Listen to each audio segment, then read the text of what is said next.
If you want more money than you will ever know what to do with in Kingdom Come Deliverance 2, take a look at this guide because there is some pretty insane methods of getting infinite money. And I really mean infinite money. You can make as much money as you possibly want and it won't take you very long. In one run of this method, you will pretty much get more money than you will ever be able to realistically spend in this game. So first and foremost, what you're going to need to do is you're going to need to get your lockpicking skill high enough that you can pick very hard locks. Now, the fastest way to do that is going to be to just go ahead and lockpick everything and anything you see. Now you can go to quiet villages, quiet houses on the countryside, anywhere, pick their locks. Usually after midnight, everyone is asleep and all you got to do is go up to doors, pick it, go up to chests in the house, pick it. Especially the easy ones are a great way to start so you can get the hang of it and you can start getting your lockpicking skill leveled up. Once you get your lockpicking skill level up, you're going to want to go ahead and go to your perk tree and you're going to want to come down to skills. Now when you get down to skills, you're going to come down here to the craftsmanship because there is a very important skill you can get in craftsmanship. That is going to be locksmith. What this is going to allow you to do is when picking locks, your thievery skill will count as 3 higher, so it'll be a lot easier. Plus, you'll also be able to use scrap iron, so you'll get an extra 1 to 3 lockpicks for each item you successfully forge. This will make lockpicking a lot easier in the future, and you definitely want to get this perk when possible. Now, additionally, as high as you are able to level up your thievery skill will make lockpicking easier. You will not be able to pick the harder locks at all in the beginning. You're going to have to work your way up. Now, it doesn't take that long if you just spend a good hour or so just going around every single house and every single chest you can find, lockpicking everything. Plus, you'll make some good money in the early game. I already have a guide for the early game on how to get a decent amount of money through also theft. But what you're going to want to do is just steal everything. Go into random houses, go into random villages, go into random towns, steal absolutely everything. Lockpick especially. What you need to do is lockpick, pickpocket, just steal everything. Go into people's inventory, take the keys, take the money, go to their chest, lockpick their chest, lockpick their doors, lockpick everything, and you will start leveling up your lockpicking skill.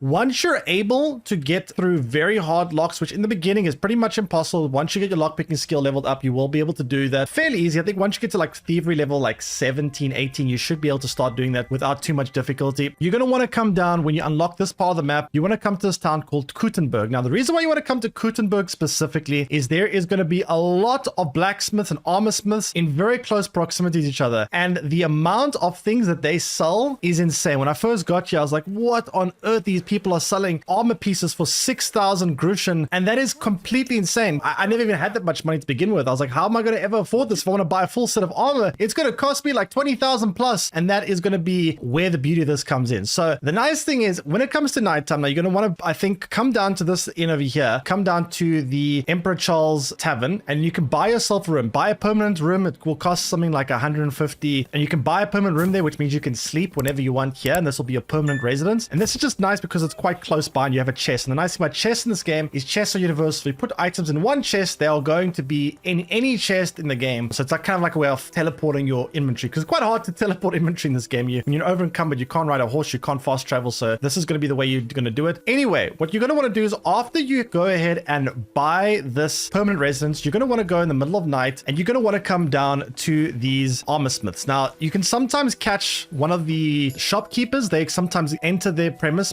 just before midnight or just after midnight. Sometimes you can actually pickpocket them, which is significantly easier than picking their locks. You can pickpocket them, get their key, and once they go in and lock up and go to bed, you can just go in without even having to lockpick. You still will need, however, to lockpick their chest. That will not give you access to their chest. Their chest that has all the high value stuff that you're still going to need to lockpick, but at least once you're inside, you won't have to worry about guards because guards obviously going to be patrolling this area, so you have to be kind of fast when you do it. But if you are able to pickpocket them and get the key, you can do this a lot faster and a lot easier, because once you're inside, you're kind of good. You don't have to worry about something. You got all the time in the world. So what you're going to want to do when you get inside, you're going to go to one of these chests and you're going to want to pick the lock. Now, when you pick the lock, once you get through it, it's going to give you everything that they have to sell. And it's insane. If you count the value of the stuff, it's 5,000-6,000 plus for each item. The problem actually isn't selling the stuff because no one has that kind of money to actually buy it. That's the actual real problem, is trying to find out how to sell the stuff, because this is just insane amounts of money. Most of these shopkeepers here are only going to have have about 800 in their inventory. So when you want to go ahead and sell that, obviously they're going to have a cap. Now, before you go ahead and sell the stuff, what you're going to want to do is sleep off the stolen items, because when items are stolen, they are obviously going to be, you're not going to be able to sell. If you try to sell them to a shopkeeper, the shopkeeper's literally going to say, hey, you're really trying to sell me my own items, stolen items. So you obviously have to wait for the stolen icon to disappear. You can see this when you look at your inventory. You'll see a little red hand icon. This means that it's stolen. If you try sell, you can sell it to other shopkeepers, or you can sell it in other towns potentially. Seems you're trying to sell me stolen goods. You'll have to give me a discount. How much do you want for it?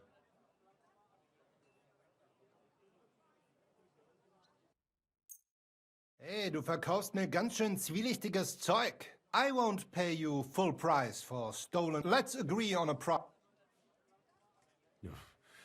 Only because it's you. That sounds really interesting. Thank you, sir. What? Hey, I recognize that. You must have stolen that from our house.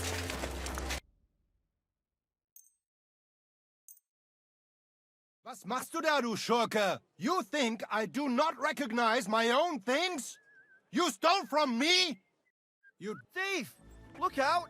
Get over here!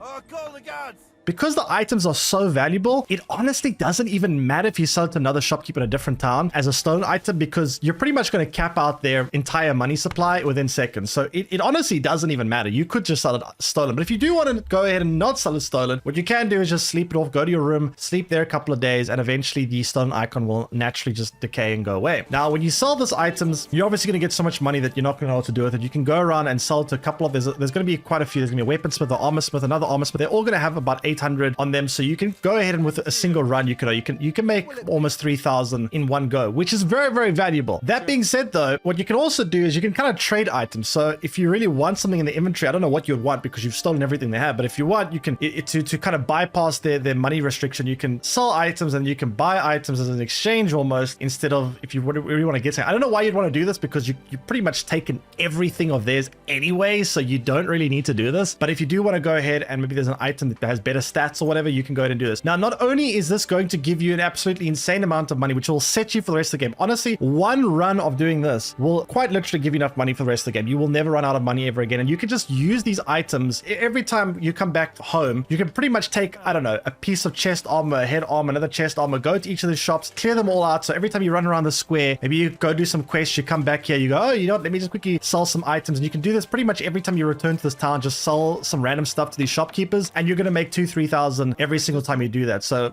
if you ever need money, you go, let me just reach into my chest of stolen goods, take a couple of pieces of armor, and then sell it to some shopkeepers, and you get like 3,000 and you're good to go. This will allow you to pretty much never have to worry about money again. You can buy all the horses you ever want in the game. You can buy all the weapons you ever want in the game. Anything you want, you can pretty much buy. You'll never have to worry about money ever again with this method. Now, the only thing that you're going to require, like I said, is you're going to need to require to get your lockpicking skill high enough, because if your lockpicking skill isn't high enough, obviously you're not going to be able to get into these chests because they require very hard lockpicking. But that's not very difficult to do. Like I said, this game is filled with little towns and little villages and little innkeepers and whatever. You can run around the countryside, and when everyone's asleep, pretty much no one's going to stop you. Some places, some bigger villages might have some guards that patrol, but it really isn't that difficult to avoid the guards. And if you're really struggling with stealth, just put on some items. You will see in the game itself, if you go to your inventory and you look at items, it'll tell you the inconspicuousness or the conspicuousness of items. You want to get this number as low as you can to make sure that your stats are as better. So you want the lower things on conspicuousness, noise, and visibility. Those stats you want to decrease if you want to do stealth effectively. I personally don't ever really care about these stats. I don't think it's necessary. It will make it a little bit easier, make it harder to spot you, but I don't think it's that difficult to avoid guards anyway. As long as you're using common sense, going around and not just running right up to a guard in their face, you can pretty much just stealth your way through everything, steal everything, pickpocket everyone, and take all this stuff. Now, being a thief in this game, there's no honor level. There is a reputation level, but your reputation will only go down if you're caught. And even if you do get caught, you can always just load back a save and it won't really matter. And if you do get caught, you can also just pay for reputation. There's like a penance where you can donate money to the church and you kind of fix your reputation, which is kind of funny because you can sell all these items, get so much money that you could just donate money infinitely and just fix your reputation. But other than you damaging your reputation, there's not really a downside of doing crime in this game. And again, you won't damage your reputation so long as you don't get caught. So the trick is just don't get caught and you will have infinite money pretty much always after doing this. Now, there are other methods you can do this in. It won't be as effective, but there are plenty of places in the previous parts of the game, especially in the beginning as well, where you can kind of do the same thing with a little bit less payout. You won't be getting as much money, won't be as fast as this, but if you do need money in the beginning of the game, I do have a guide below. I'll link in the description below where you can do it in the early game. Again, it'll be a little bit less effective in the early game, but it will still work just the same way, and it will actually be a little bit easier because you won't require as high lockpicking and pickpocketing skills as you do here. But once you get to this part of the game, I think at this point a lot of people will have very high lockpicking and pickpocketing skills, so this shouldn't actually be that difficult to be able to break into these armor smiths. Anyway, I hope you guys enjoyed the video. If you did, don't forget to like and subscribe. Let me know in the comment section below if there's anything you're struggling with. I would love to cover in a future video, and I'll see you guys again next time. Take care, everyone, and bye-bye.